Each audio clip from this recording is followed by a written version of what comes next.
आइए, power of the court.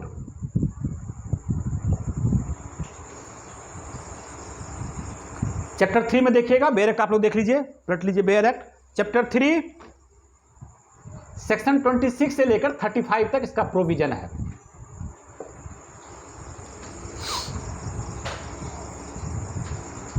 आइए, section 26, court by which offence are triable, यानी कि किस मामले का कौन सा कोर्ट ट्रायल लेगा, ये कैसे पता चलेगा आप लोगों को, बताइए जरा।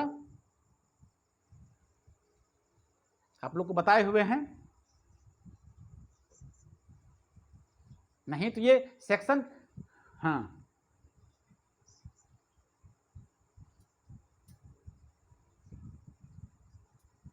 अच्छा, तो थेफ्ट में ट्रायल कौन लेगा, थेफ्ट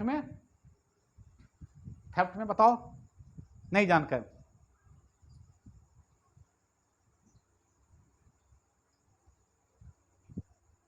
अच्छा, सेशन ट्रायल है, वो आप लोग प्रैक्टिस करते थे, याद कर लिए है ना।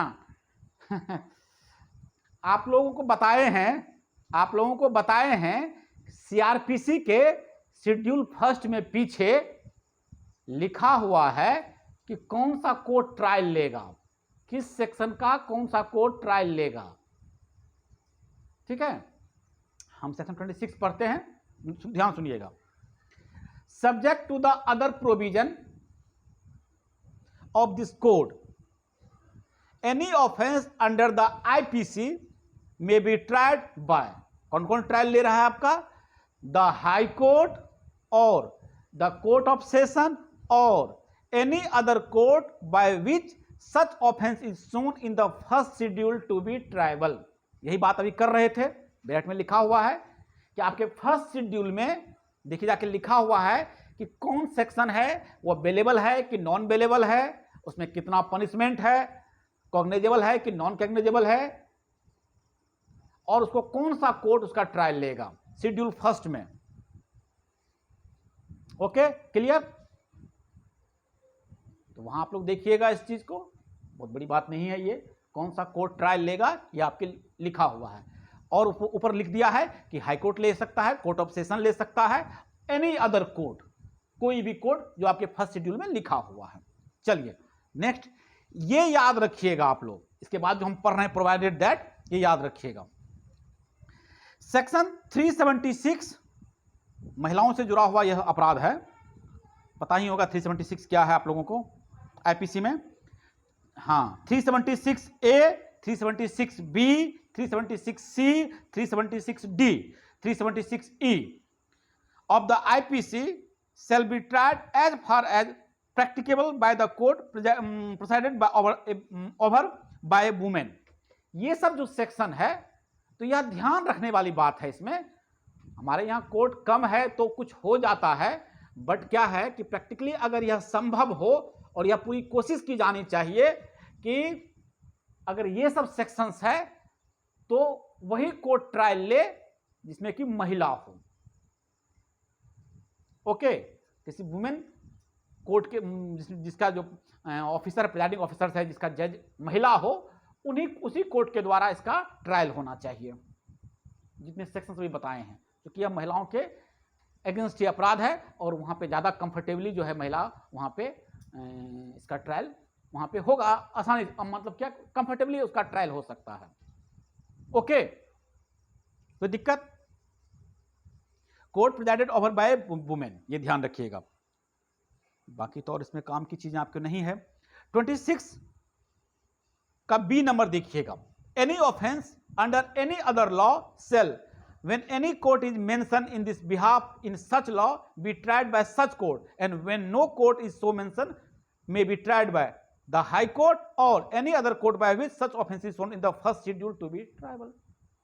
जहां पे ये सिंपल सी ये क्या बात कर रहा है, ये कह रहा है कि जहां पे मेंशन है कि इसका कौन सा कोर्ट ट्रायल लेगा, उसका वही कोर्ट ट्रायल लेगा।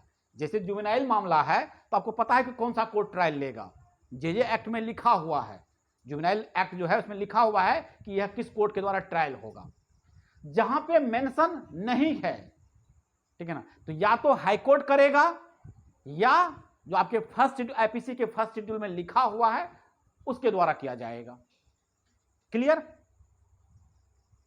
अगर एक्ट एक्ट में यह एक्सप्रेसली मेंशन किया हुआ है कि इस तरह के अपराध को यही कोर्ट ट्रायल लेगा, तो वहां पे वही कोर्ट ट्रायल लेगा। जहां पे यह मेंशन नहीं किया हुआ है तो वहां पे या तो हाई कोर्ट करेगा या कोई ऐसा कोर्ट जो कि फर्स्ट शेड्यूल में लिखा हुआ है। क्लियर?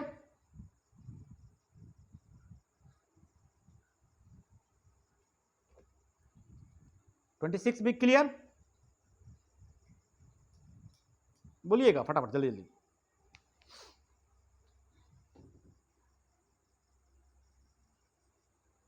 अब आइए सेक्शन 27। अब हम लोग इसको साथ में पढ़ देते हैं। अब आप लोग को जो काम की चीजें हैं हम अभी मेंशन कर देते हैं, फिर एक एक सेक्शन जो है अगर पढ़ने की जरूरत पड़ेगी तो पढ़ेंगे। ध्यान से सुनिएगा। Jurisdiction in the case of juvenile 27, ये आप लोग ध्यान रखिएगा, जुवेनाइल के लिए 27 में मेंशन किया गया है। Jurisdiction in the case of juvenile, any offence not punishable with death और imprisonment for life committed by any person who is at the date when he appears or is brought before the court is under the age of 16 years may be tried by the court of a CJM or by any court especially empowered under the Children Act 1960 or any other law for the time being in force providing for the treatment, training and rehabilitation of youthful offenders। ठीक है ना? 27 simple सा एक चीज कहता, ध्यान रखिएगा आप लोग, इसको अंडरलाइन करिएगा, जो हम पढ़ रहे हैं अंडरलाइन कीजिएगा इसको।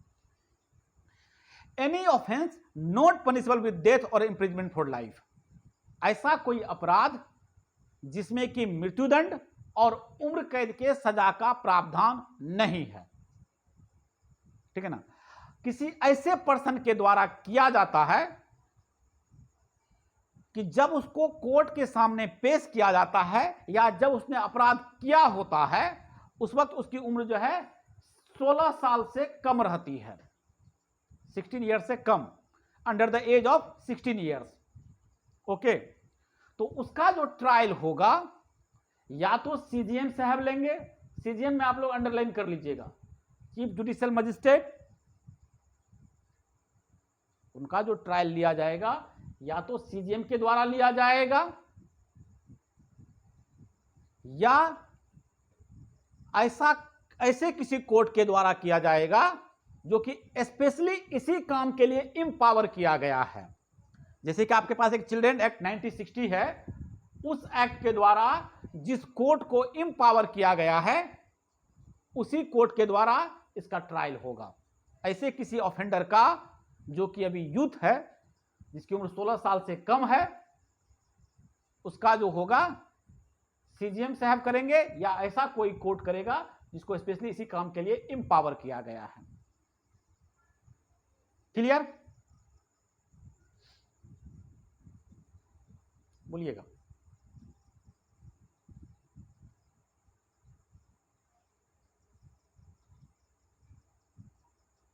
क्लियर? निशा अर्पणा क्लियर। सेक्शन 25 आइए, 28 आइए, section 28, section 28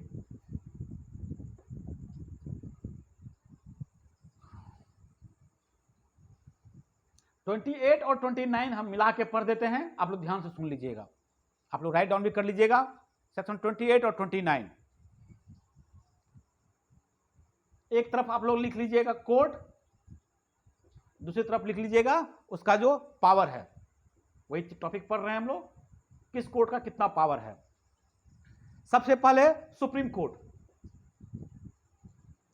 supreme court any sentence authorised by law, यानी कि सुप्रीम कोर्ट के पास इतना पावर है कि वह आपको किसी भी तरह का सजा दे सकता है, जो लॉ में क्या किया गया है, जो लॉ उसको ऑथराइज किया है, यानी कि सुप्रीम कोर्ट आपको किसी भी तरह का मतलब सजा दे सकता है। एक तरफ यहां पर लिखिएगा सुप्रीम कोर्ट और इधर पावर में उसके सामने लिख दीजिएगा any sentence authorised by law. इसके बाद दूसरा कोर्ट आपका हाई कोर्ट है। इसके बारे में जो मेंशन किया गया है section 28 sub section 1, section 28 sub section 1 में देखिएगा। इसके पास भी एनी, इसके सामने लिख दीजिएगा आप लोग, any sentence authorised by law. यह भी आपको कोई सजा दे सकता है जो लॉ के द्वारा ऑथराइज्ड है, ऑथराइज्ड बाय लॉ। नेक्स्ट आ जाइए आप लोग, session court. Session court, session court, session court में सबसे पहले देख लीजिए सेशन जज का पावर। सेशन जज, इनके पास कितना अधिकार है। इसका जो सेक्शन है आपका सेक्शन 28 सब सेक्शन 2 सेशन जज का, और एडिशनल सेशन जज, दोनों सेशन जज और एडिशनल सेशन जज। इसके सामने आप लोग लिख लीजिएगा, any sentence authorise by law, ठीक है ना, कोई भी सजा दे सकता है यह भी जो कि लॉ के द्वारा ऑथराइज है, परंतु अगर यह मृत्युदंड का सजा देता है, sentence of death is subject to confirmation by high court. अगर सेशन जज के द्वारा या एडिशनल सेशन जज के द्वारा अगर किसी को मृत्युदंड का सजा दिया जाता है तो वह हाई कोर्ट से कंफर्मेशन के लिए भेजेगा इसको। हाई कोर्ट से पहले कंफर्मेशन लेगा, उसके बाद। क्लियर? अदरवाइज वह यह भी कोई सजा दे सकता है, any sentence authorised by law. बस ध्यान क्या रखना है, सेंटेंस ऑफ डेथ अगर वह मृत्युदंड का सजा देता है is subject to confirmation by high court. Clear? Next आ जाइए, असिस्टेंट सेशन जज। सेशन जज हो गया, एडिशनल सेशन जज हो गया, असिस्टेंट सेशन जज। Section 28 sub section 3, section 28 sub section 3।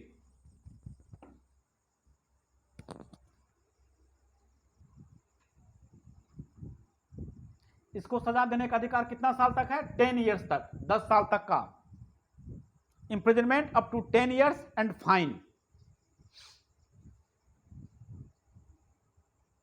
ये आपके सेक्शन 28 सब सेक्शन 3 में लिखा हुआ है, इंप्रिजनमेंट अप टू 10 ईयर्स और फाइन। नेक्स्ट आ जाइए सीजीएम, 5th नंबर में CGM, chief judicial magistrate.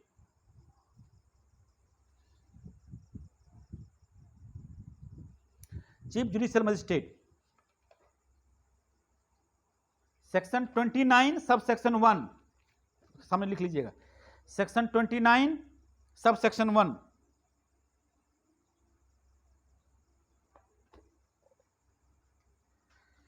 Chief judicial magistrate, okay, chief metropolitan magistrate और एडिशनल चीफ मेट्रोपॉलिटन मजिस्ट्रेट। आप लोग 29 का 1 और 29 का 4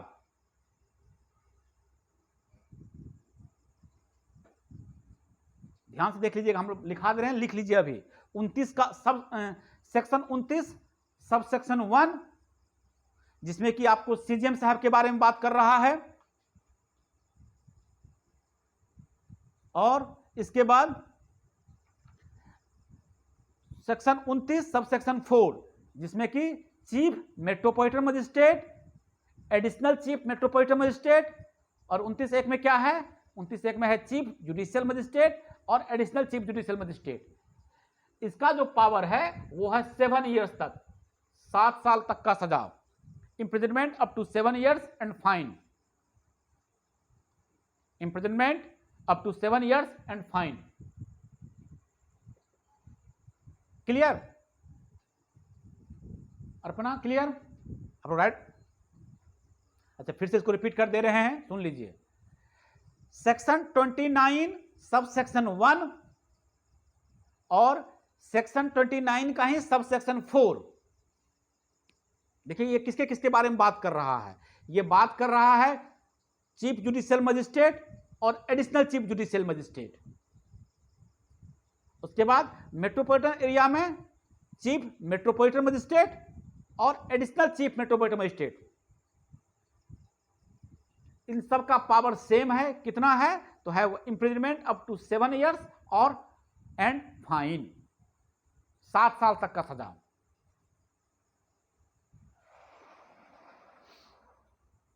नेक्स्ट आ जाइए।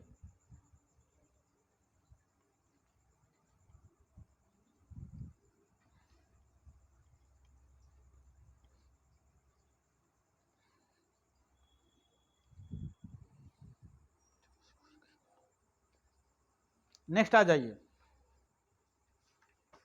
6 नंबर, सेक्शन 29 सब सेक्शन 2 और section 29 sub section 4।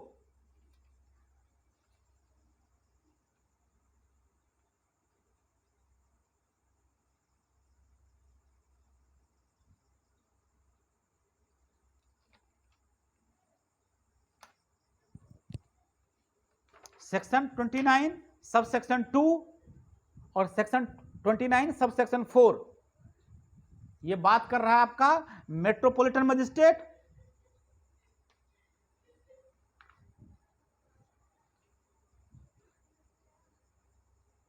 Judicial magistrate of first class,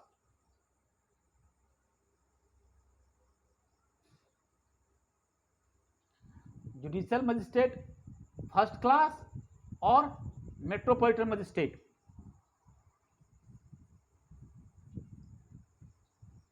इसका जो पावर है वो कितना है? वो है आपको 3 साल 3 इयर्स और 10,000 रुपए तक का फाइन।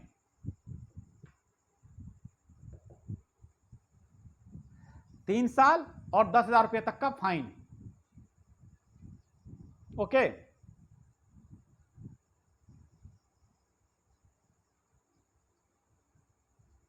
क्लियर?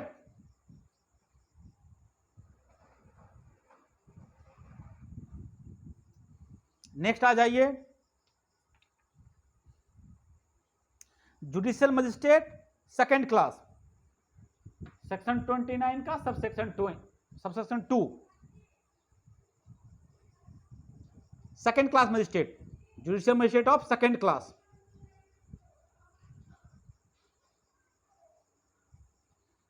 यह 1 साल तक का सजा है इसके पास और 5,000 रुपए तक का फाइन। इसका जो पावर है वो इंप्रिजनमेंट है 1 साल तक का दे सकता है और 5,000 रुपए तक का फाइन लगा सकता है। क्लियर? यहां तो बताइए कोई दिक्कत?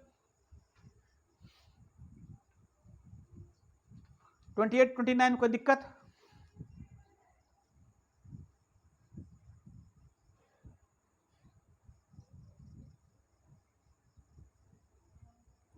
बाकी हम लोग नेक्स्ट क्लास में करेंगे इसको।